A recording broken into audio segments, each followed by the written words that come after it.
Hey guys, hope everyone out there is doing very well. Over the last few months, I've been repeatedly sent the same link to a video here on YouTube where Arthur Tusek is repairing a totally obliterated BMW 7 Series. Now this is a car that here in America would be sold at auction and 99 times out of 100 would show up at a parts recycling facility where they take off any of the usable parts and just sell them. And this car really doesn't have a lot of usable body parts. It's in terrible shape, which brings up your guys' main question, and that is, why would anybody try to fix this? More specifically, a viewer by the name of Hugo wrote, "This is scary and not even allowed in the USA."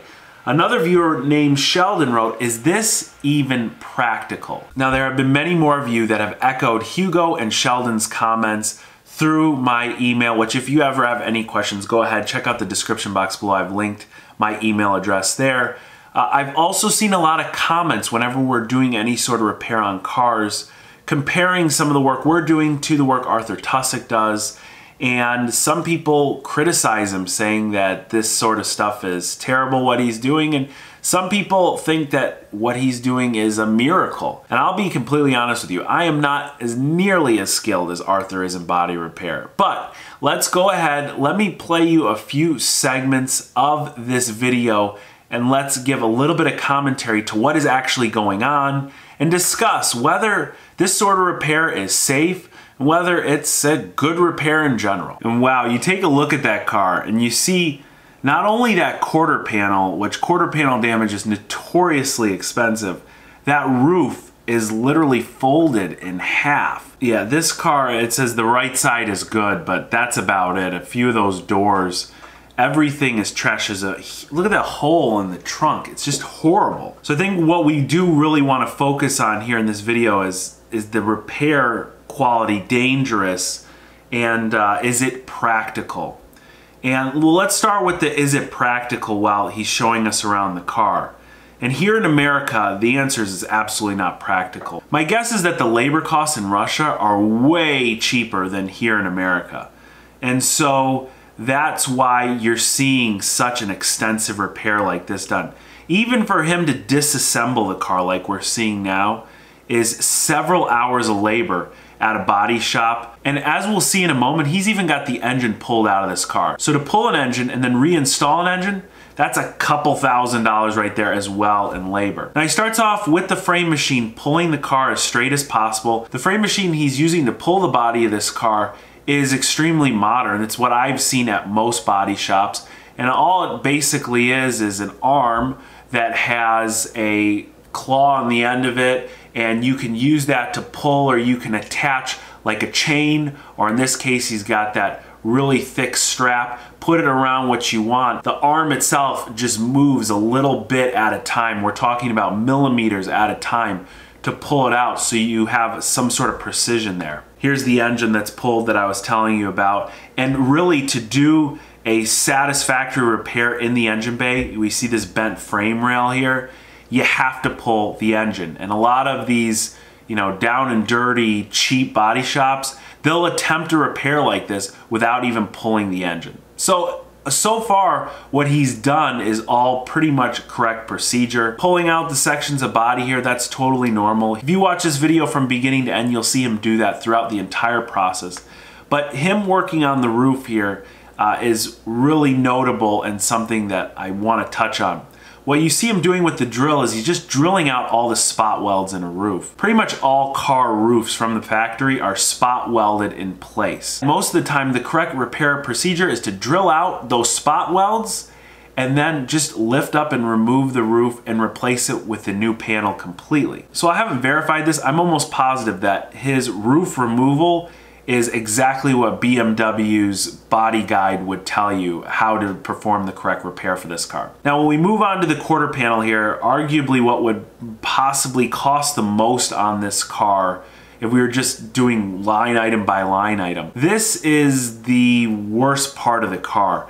And quarter panels are tough because, again, these pieces that you see here that he's removing, these are all spot welded in. But the unibody of the car behind all of this sheet metal you can see it's completely twisted in. So now that he's removed that complete quarter panel layer by layer, if we fast forward in the video a little bit, you'll see that Arthur is using a complete new piece off of a donor car. Now, if you bought just the piece from BMW, again, here in America, it would be extremely expensive. It'll cost you much less to just buy that whole entire section of the car from an auto parts recycling facility. Now, another important repair here is this frame rail that is trashed. Now, the correct way to repair a frame rail is to drill out the spot welds and then go ahead and, usually you get a new section of frame rail and put it back in place. Here we see he's straightening the one side of the frame rail. This is the first part of the video where I'm going to say the repair is somewhat questionable. A lot of these newer cars have what's called high strength steel. Older cars, let's say like mid 2000s and earlier, that just use regular steel frames, you could bend these frame rails wherever you wanted them.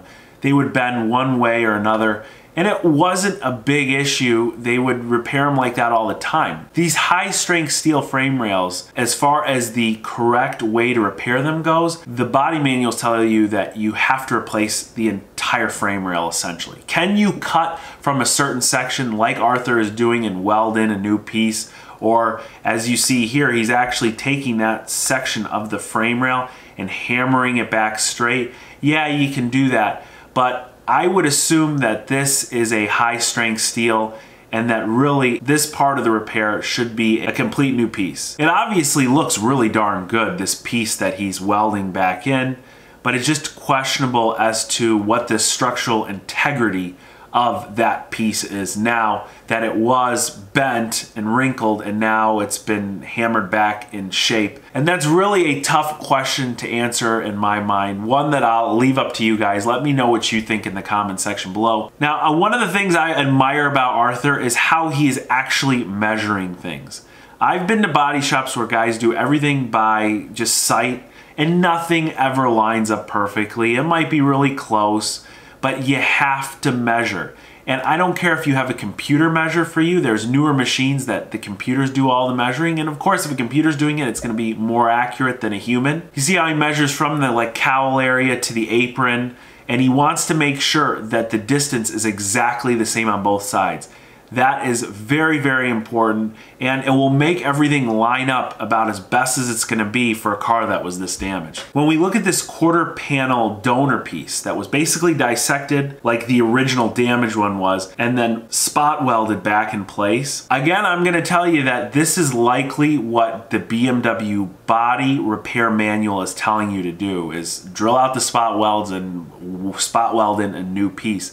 This is basically the same thing the robots are doing at the factory with just less precision, again, because it's a human being doing it and not a robot.